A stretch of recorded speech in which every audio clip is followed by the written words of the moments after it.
I'm serious. Where my girls at? We link up in a cool minute. Where my girls at? It's going down, down. Where my girls at? It's going down, down. It's going down tonight. We going out tonight. Yeah, right. We going out tonight. It's going down tonight. Yeah, right. It's going down tonight. We going out tonight. Yeah, right. We going out tonight. It's going down tonight. Yeah, right.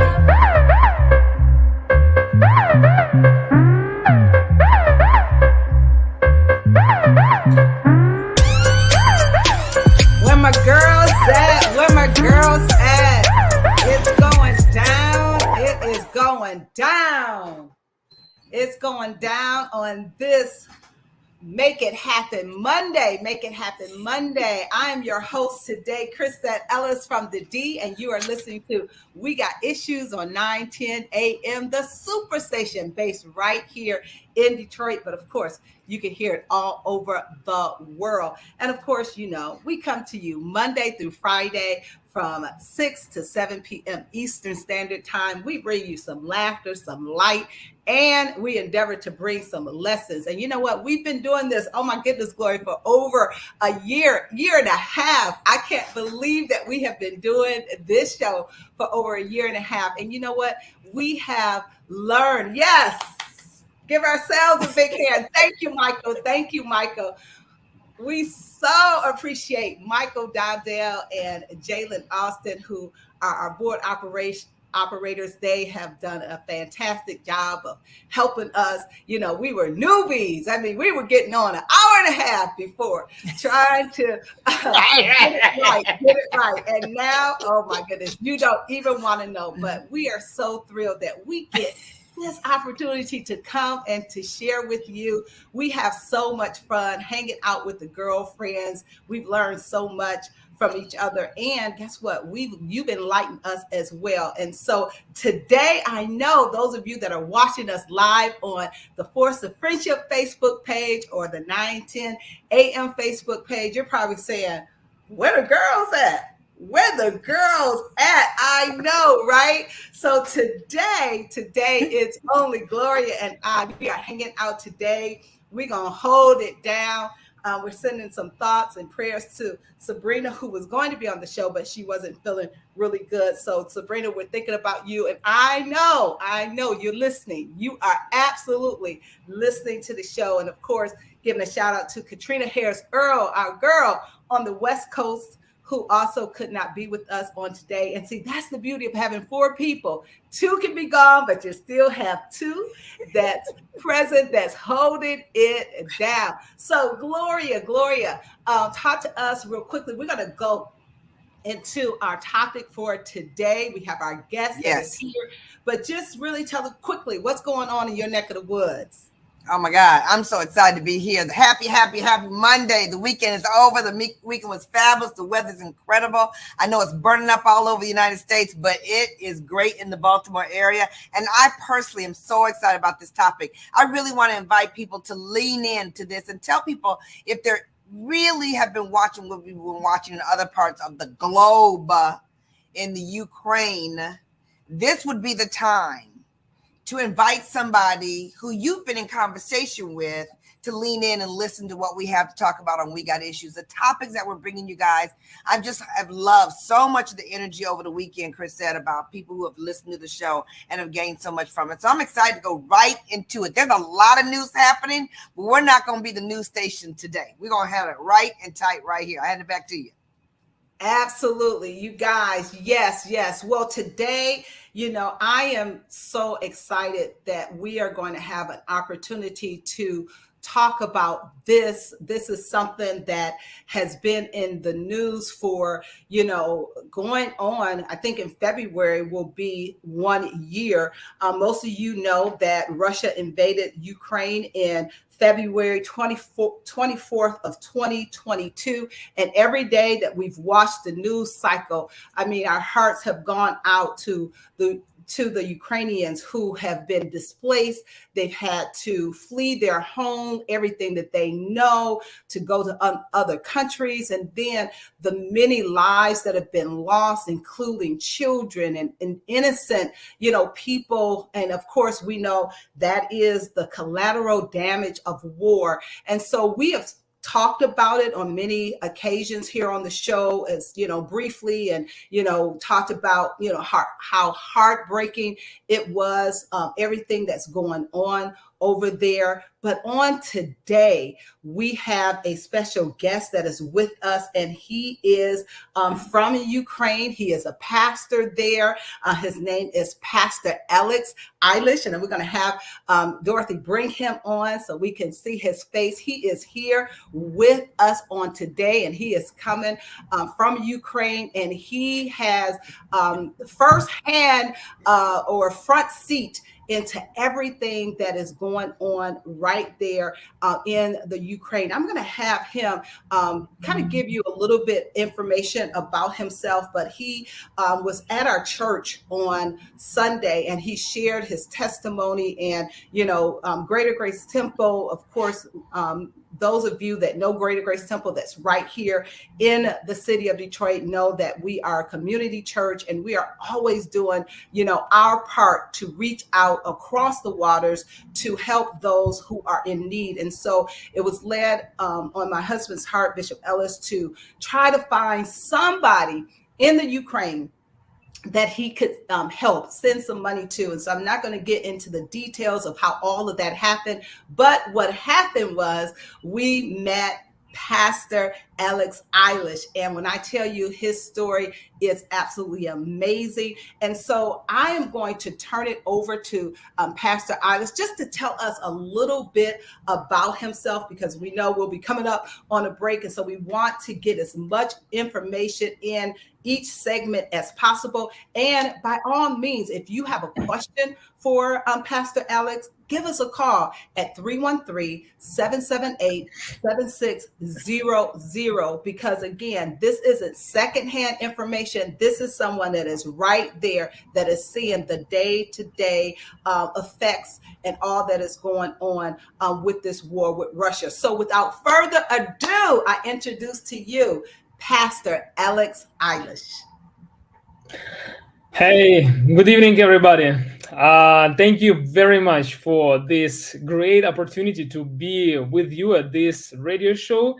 And it is just a pleasure for me to talk with you about Ukraine. And I'm really pleased to know this fact that you, being far away from our people, from our country, being at the other continent, you're not selfish, but you trying to think about the others who need your help these days, and not just think, but also you're trying to change, the lives. You're trying to do whatever you can to help to Ukraine, to fighting country. So once again, thank you very much. And this subject really very important for me, since I'm from there, and I'm 32 years old. I've been asked to tell a little bit about myself. So I'm 32 years old. I'm married, and I have two beautiful children, son and a daughter, Joseph and Lika. They are 9 and 8 years old.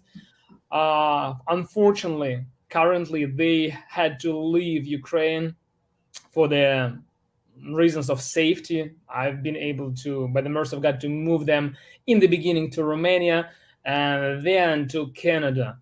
I just been with them several weeks, and it was just a precious time after 4.5, I believe, months of separation. It was really tough for us. They are in Canada now. I am in the United States now. I'm gonna spend here a couple more months traveling around and giving some reports and updates about our ministry and what we are doing in Ukraine, since many people been concerning about situation and helping us all this time long. So yeah, here I am with you now, and I would love to talk with you about Ukraine and answer your questions.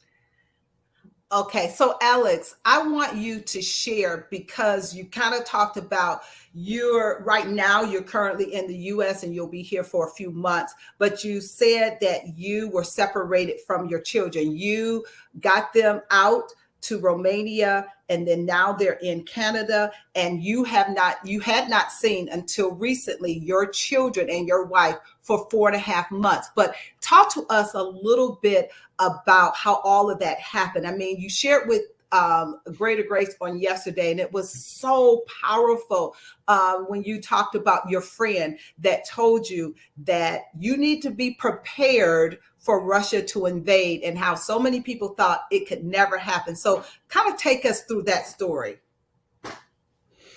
Yeah, that is not just a story for me. That is a great testimony for lots of people in Ukraine and probably all over the world. They were very much skeptical about information that Russia is planning, seriously planning to invade our country. So when we have seen that on the news, because your intelligence and intelligence of Great Britain, I believe some other countries, they were warning our leadership that these things are about to happen. And, nobody believed that in our country. Same with me. So, I shared with you that this story happened to me a month before the invasion. I was in Kiev, in the capital of our country, at a Christian political conference. And there was a lunch break.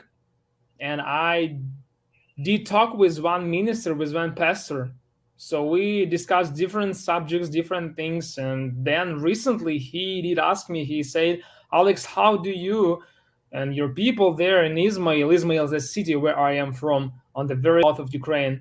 He said, how do you and your people prepare yourself and your families for a possible Russian invasion? And that question wasn't expected for me. And I was like, you know what, Pastor, we don't really believe that such things as Russian invasion will happen to our country in 2022. So obviously we're doing nothing, we don't believe that. And he looked at me strictly and very seriously, and he said, Alex, from today, you want to withdraw your money from ATM machine, some emergency amount for travel, for recent travel, just in case. You want to put the traveling documents together, just check if the documents are ready and everything is fine with them. Pack your suitcases for you and your family members with the most important clothing and things, and make sure your gasoline tank is always filled. And then he said that the experience of the other areas in our country on the east, such as Donetsk, Lugansk, and Crimea, that were captured by Russia back to 2014. He said experience of those areas says that the gas on the gas stations ends in 3 hours when people starting panic, and money in ATM machines ends in 2 hours when such things happening. So he said, you want to be able to, if these things happens, you want to be able to move your family, just to evacuate them to some safe spot. You want to be able to do that. And, I always say that in the beginning, when I heard these advices of his opinion, I thought, wow, it is so scary, man. It's so scary, pastor. I'm not going to need that. Such things will never happen to our country. Why would I do that? But then in a couple hours, I've heard the voice inside of me just gently saying, like, Alex, why wouldn't you follow these instructions? Does it really hard for you to withdraw money and have them be ready in your wallet? Or does it really harm you that much to put that stuff in suitcases and check the traveling documents? Is it really hard for you to refill your tank after every 100 miles? And I was thinking, like, that's simple things to do. So, and then the voice said, so why wouldn't you do that? And I got back after that conference, and right next day, I completed all these instructions, all these advices of that pastor.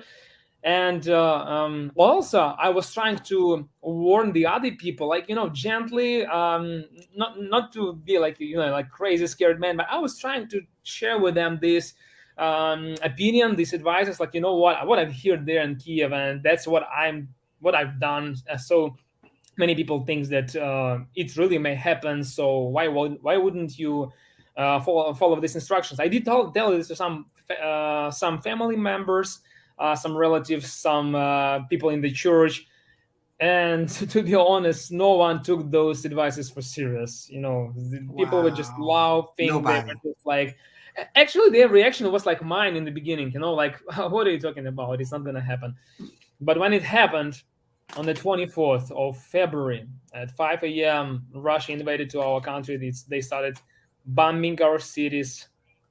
They were going into our country from all directions, like from the north, from the east, from the south, and there was a mess. I'm telling you, that day, even in my city that hasn't been bombed, I've seen exactly what that pastor told to me. Panic just captured the people. Lines of queue on the gas stations and everywhere, and I was ready. I've been able to move out of Pastor Ellis, the same day. Hold that thought. We're going to go to this break because, we always say preparation. When preparation meets opportunity, success happens. Right. And you prepared and was able to get your family out. We want you to continue that story. We're going to take this break and we'll be right back. You're listening to We Got Issues on 9:10 a.m. The Superstation. Our guest is Pastor Oleksandr Ilash, and we're talking about Ukraine, the war, and the gospel. We'll be right back after this break. Yep.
All right, we are back. We are back.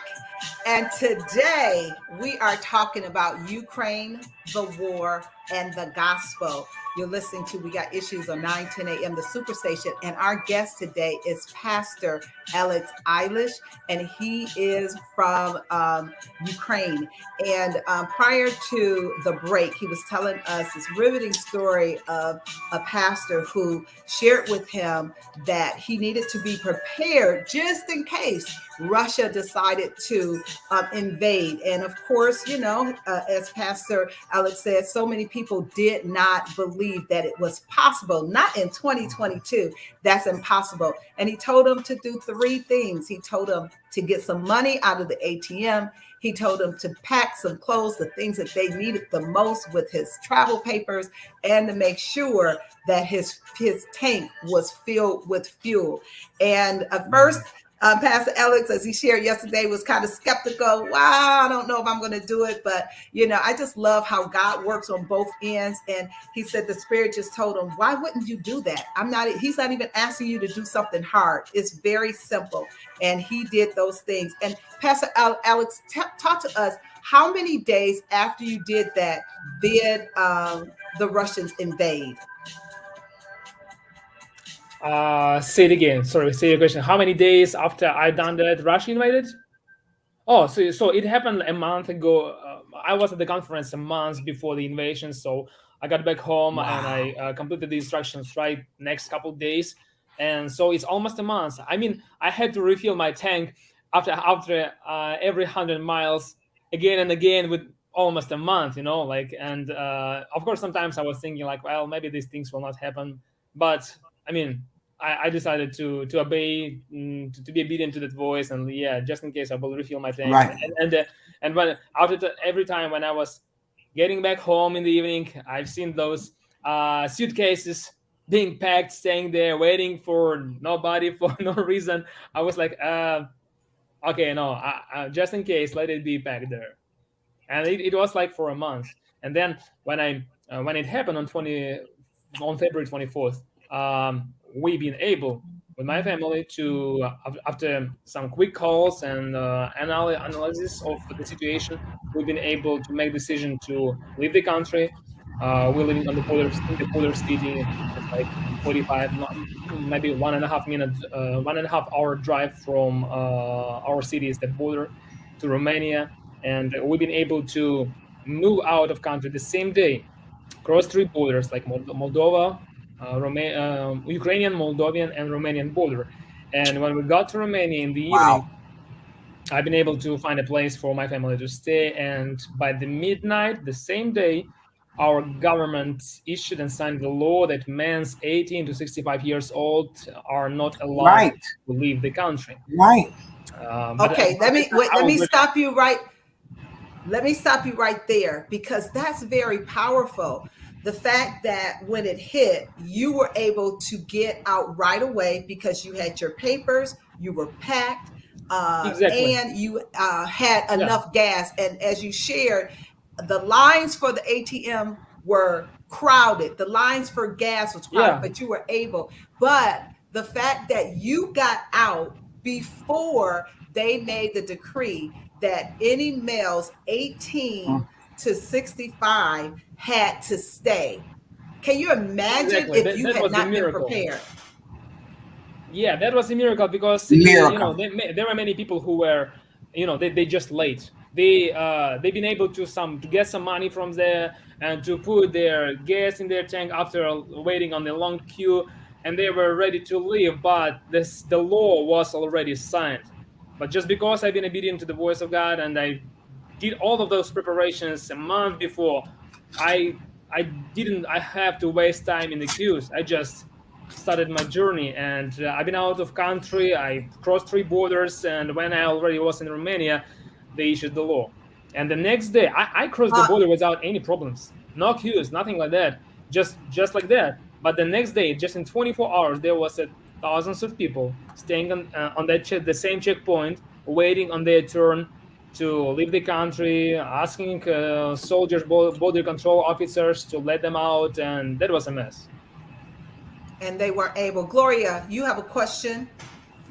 My goodness, I just want you to speak to the people about the fact that you listen to the voice. So many times we hear God speak, but we don't move.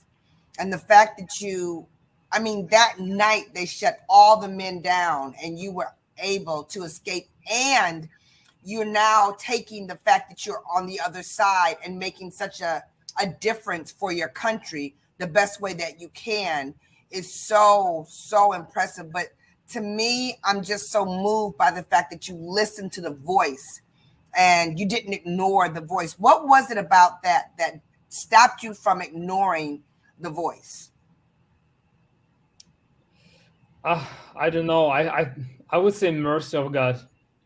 I don't know. It's hard to say. It's maybe because when the voice talked to me, he talked really in the smart way. Like, is it really hard for you? Like he didn't tell you to do something really, really extremely hard. It was just simple things, and just to why not?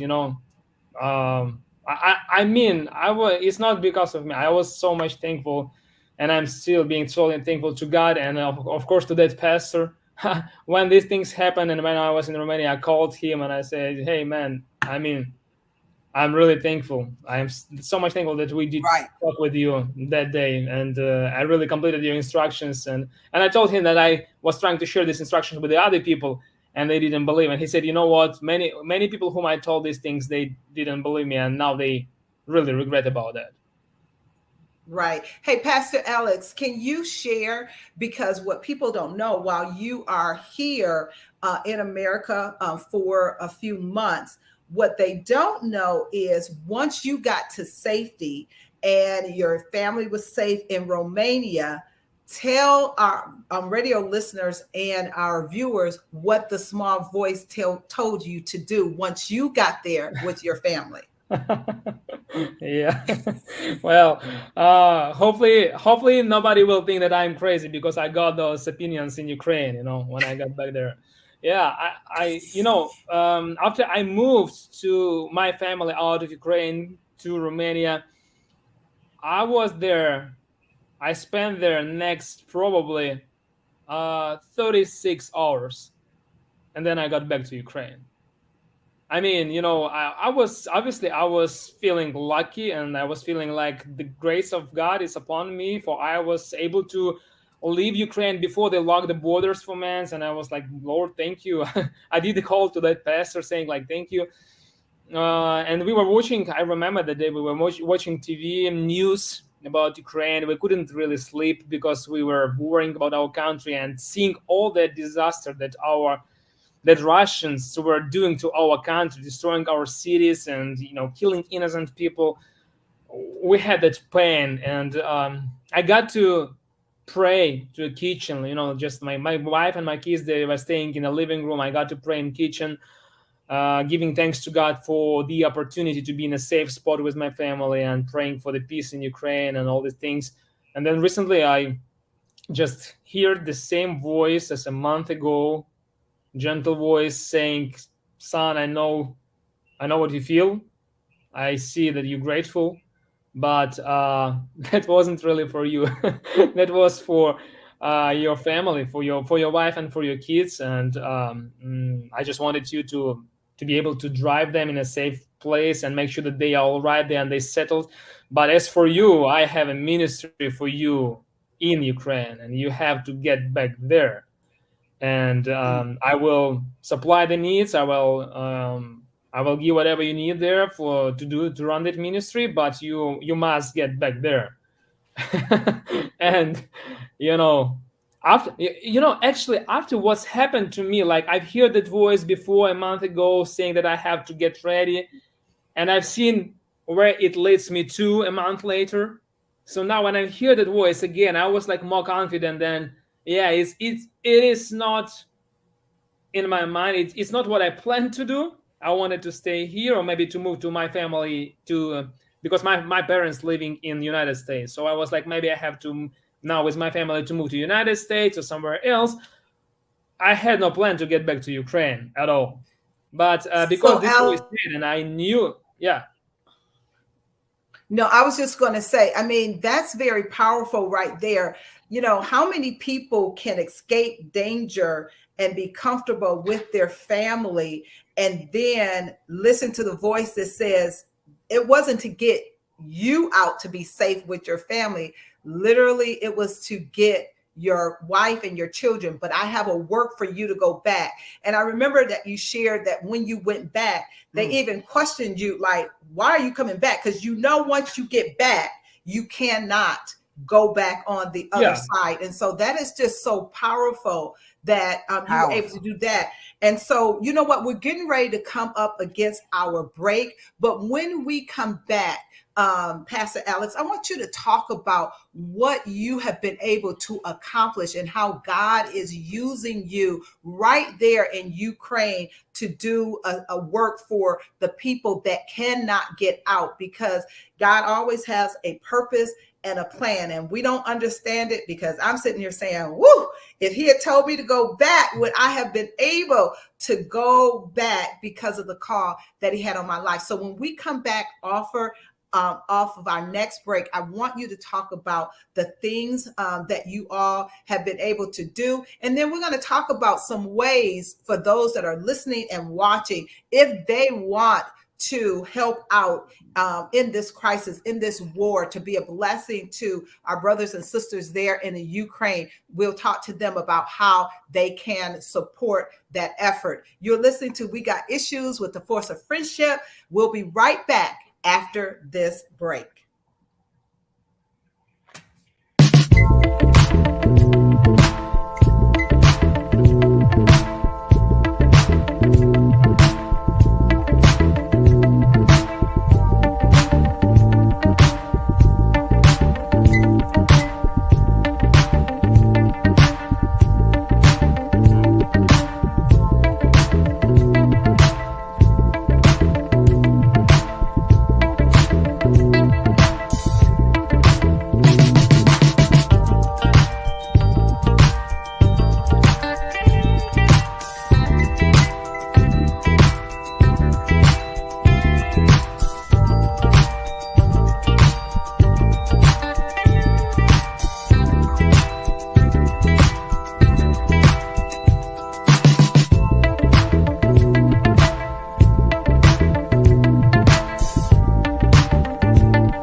All right, we are back. We are back. And you're listening to We Got Issues with the Force of Friendship on 9:10 a.m. the Superstation. And our guest today is Pastor Oleksandr Ilash.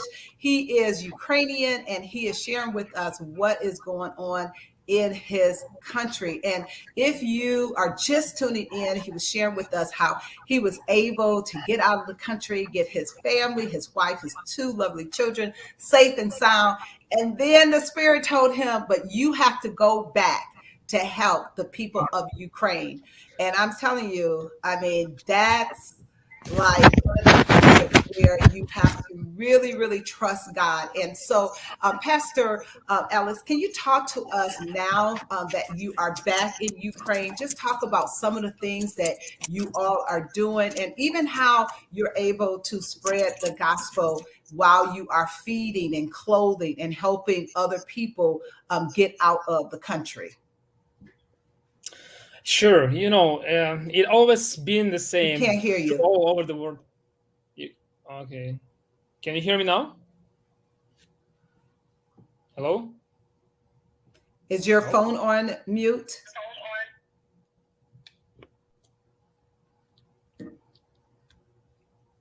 All right, can you hear me now? No, we can't hear you. Because I can hear you. No, I'm not sure why your volume is gone. Wow. I can hear to- you. I can hear you well. Okay. And I can't hear you, Gloria. Okay. Okay. All right. Now we can hear you. Thank you. Okay. Go ahead, Okay. Alex, and talk to us from about my- what you're doing. So you can hear me now. Okay. So, it always been the same in the world when at the times of trials and problems, people, they more open to God. They really more seeking the face of God. So when I got back, even the same day, when I was crossing the border back to Ukraine, I've seen, like I told you, thousands of people from all over Ukraine who got there from hot areas, from the cities that were bombed and with the missiles launched to their facilities, to their residential apartments. They were trying to flee out of country through my city, through the same checkpoint where I was able to draw my family out. So I've seen thousands of people from all over Ukraine, and it is just a field with no facility and with a checkpoint there. And that was 26th of February, which is winter time, which is really freezing and cold. And seeing that multitudes of people, seeing them being starving, hungry, ill, scared, hopeless, with just one idea to leave the country. Shocked. I find the first reason, the first thing, how can I show them a love of Christ and reflect the love of Christ? So I understood that we need to to organize delivery of hot drinks to make them, to give them some heat, and some snacks and some food. We started doing that, and on our way to the checkpoint, we were giving, with our church transportation, we were giving shuttle to people who were in our city, who were running into our city. We were giving them shuttle to the checkpoint. For many people were unable to pay to taxi drivers to get there. It costed a while. So without church transportation, we started gathering people in the church, and it wasn't hard. People were calling us themselves, like, we hear that you're giving a ride. We're hear that you're giving a ride to the checkpoint. Are you still doing that? Where should we come? So we were gathering them in our church facility, and we were giving them a free ride and preaching the gospel to them in our church sanctuary, praying for them, for their families. And that was the first thing that we were doing. Then also we were taking care of refugees who were running into our city through the railway. 4:45 a.m. every morning, we were meeting them there with the snacks, with the water, with the New Testaments, preaching the gospel to them, praying for them, and giving them ride to the checkpoint. Also, we taking care of the soldiers who are in our area on the checkpoints around the city, around the suburbs. We were providing them at wintertime clothing, hot drinks and meals, and we were cooking it. Sisters in our church were cooking it themselves in our church kitchen. We were delivering it to them, and we're still doing it these days. Also, because of the war economy of our country is real bad, and many people, they've just lost their jobs, they lost their income. So there are a lot of need, and we cooking food, and in the center of our city we distribute that food for needy people every single day. And also, Um, or right now Pastor these days. Alex, Pastor Yep. Alex, today, how many people have you and your organization? How many have you Yeah. been able to help get out of the country? How many people have you fed? And then talk a little bit Yeah. about ways that we can help. You know, a lot of our viewers and listening audience, you know, their hearts have been pricked, and this tugs at all of our heartstrings, because I can't even imagine having to pick up and to move at a moment's notice and not knowing where my next meal is going to come from. And, you know, one of the things, Gloria, that was just so riveting that Pastor Alex shared on yesterday was the fact that they had these tremendous long lines that people were standing in, and you know, they had set up food and all this, you know, across the way, and they were wondering, you know, they are hungry, why aren't they coming to get the food? And the people were saying, we can't get out of the line. If we get out of the line to go get the food, we'll lose our spot in the line. So can you imagine standing in line, but you're hungry, Starving. but you don't want to get out of line? And then he said they started bringing the food to the people in the line. And he said one lady there had her children and he wanted to give the kids some snacks. And she said no. And he was like, well, why wouldn't you want to feed them? They said, because if they eat, they're going to have to use the bathroom and we cannot get out of line.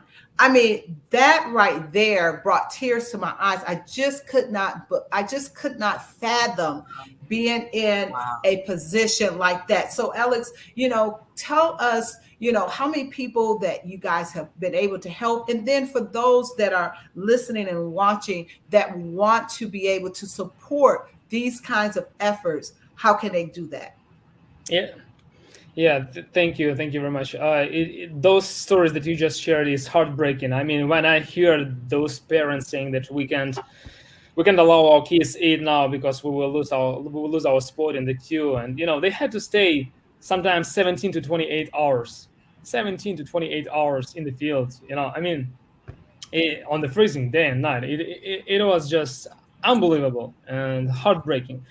Yeah, and many people, they like right now in our city, we have officially city in the suburb. We have officially 40,000 refugees from all over Ukraine who are staying in our city. For our city is in a safe spot, and we have, glory be to God, so far we had no bombings of our city. So that's why many people they fleeing into our city. But you know, many of them they lost their lodging, they lost their jobs, they lost their income, and they are in need.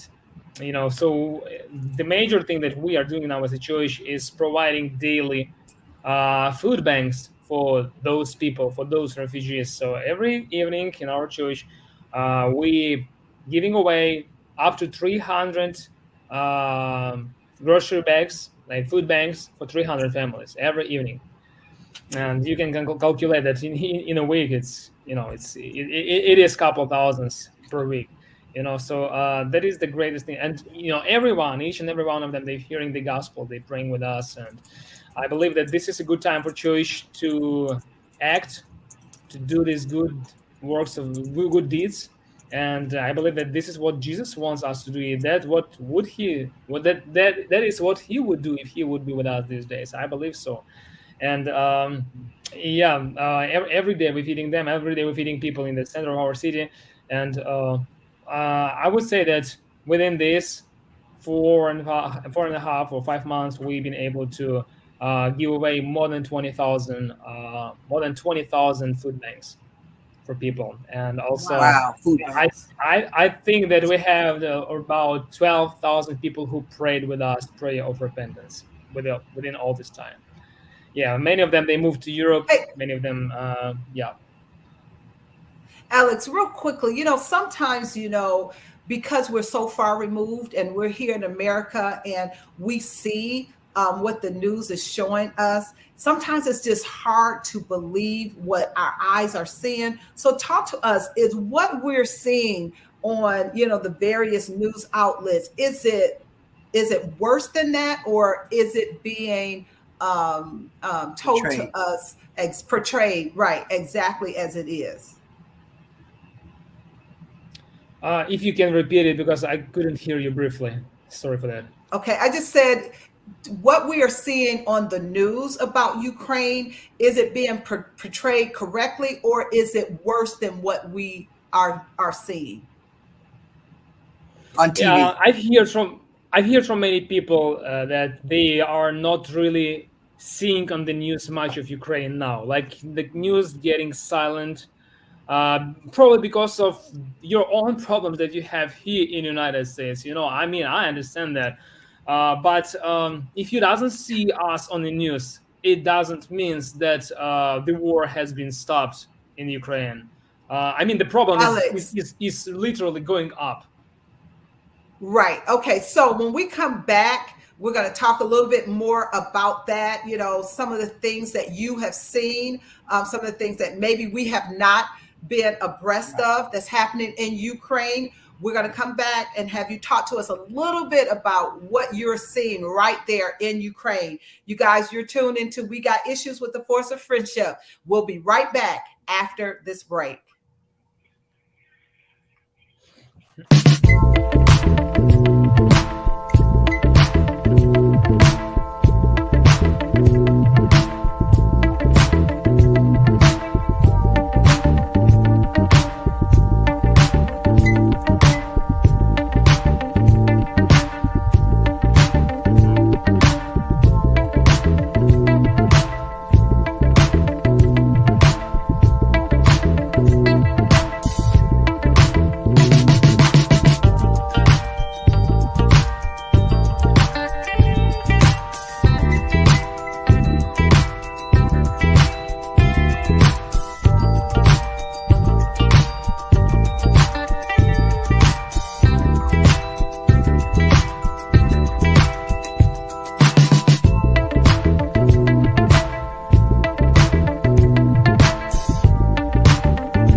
Okay, we are back. We are back from our break.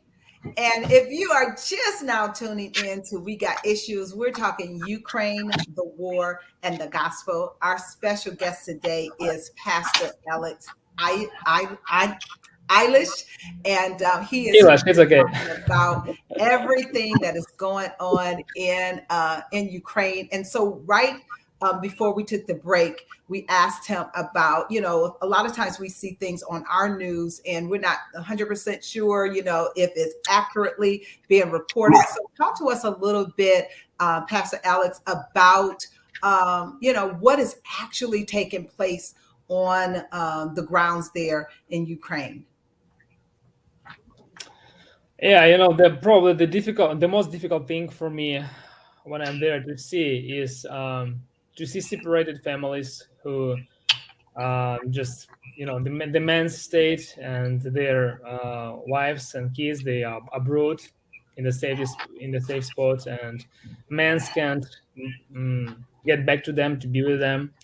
The other hard thing to see, I think they will never show it on TV here in the United States, those long queues of people who get into different donation centers like ours in the church just for food bank, just for simple stuff or simple things. Not because they're lazy, but because they just lost everything.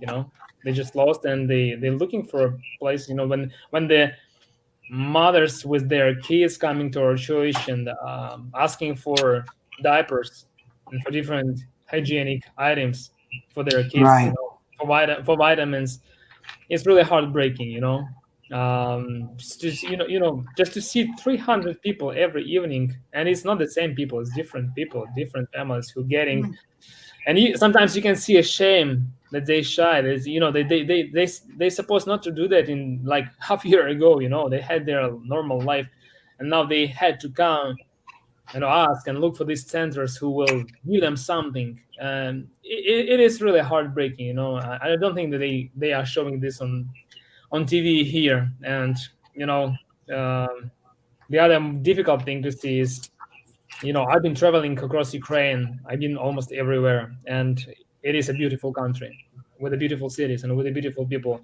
And to see every day on our news the pictures, the videos of explosions and all that disaster, how our country being just destroying daily, that is really heartbreaking.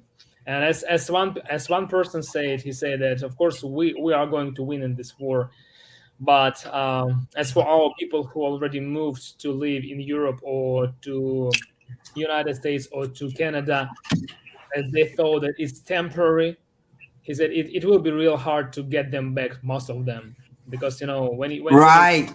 like for a year and you already start a new life, to get back to a country that has been destroyed, and it will take, I'm telling you, it will take years, maybe 10 years to rebuild that. And we are losing these days, we are losing some of our best people, and it is really heartbreaking. And of course we have most braver soldiers in the world, I believe, and we're so thankful to them that they support our country. Yeah. Pastor, I am so moved by your ability to describe what's going on. And, you started out with your statement was, I can't believe this is happening in 2022.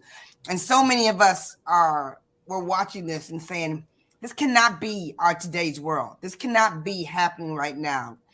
In your words, because we hear it from so many people, but in your words, why is Putin and Russia coming after Ukraine the way that they are? Why Ukraine? Why now? What is your interpretation as to what he's doing, so we can bring our listeners in closer, so we can do a better job at supporting you?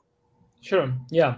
If you will research some Putin speeches, well, he is in the office since 2000, almost 22 years now. It was just a short break, but officially he was in the office even those 5 years. But anyway, if you will research some of his speeches through this year, 22 years, you will see that quite often he was saying publicly to the on the different interviews, he was saying that on his point of view, the biggest tragedy of 20th century was the collapse of Soviet Union, USSR. Yeah. That's his agenda. That's what he believed. We were like one big country, atheistic, communistic country, where Ukraine, Russia, Belarus, and altogether 16 different republics, as far as I remember, they were together like the part of one country. That's his agenda. That's his idea. That's to bring it back together. We think that he has agenda in his mind, and this is his historical mission to recreate that godless atheistic country, to put those 16 republics back together. And Ukraine is a major country of those republics, and I would say most richest, with huge resources, and just geographically we are very in good position, with close by Black Sea, and with lots of grain, and export all over the world. So he just decided to start from Ukraine, and I'm telling you, if we wouldn't be able to stop him today, some people might think that his goal is only Ukraine. No, he's gonna go to Poland, he's gonna go to Baltic states, he's gonna go to Georgia, he's gonna go everywhere he can, just to he's imperialistic minded. He wants to build empire. So these days it's very important for the rest of the countries who might think that this is not their war. They have to change their mind, because if he won Ukraine today, if Ukraine will lost, he's not gonna stop. And that's very important, that United States today, these days, they are helping our country tremendously with the weapons. We have our brave soldiers. All we need is just good weapons to fight Putin and his army, and to to drive them back out of our country. And as long as the other countries will help us timely, not when it's really late, but now when we have soldiers, when we have opportunity, if they will help us with the weapons, with the right weapons that our government, our president requiring, I believe we're gonna win in this war, and we will. Putin will be defeated, and his plans. Absolutely. So and that is so important, that what you said, Pastor Alex, is that it's Ukraine today and it's Poland tomorrow. So It's not that he's going to stop. He has an agenda, and we absolutely have to know that this is just the beginning of his agenda.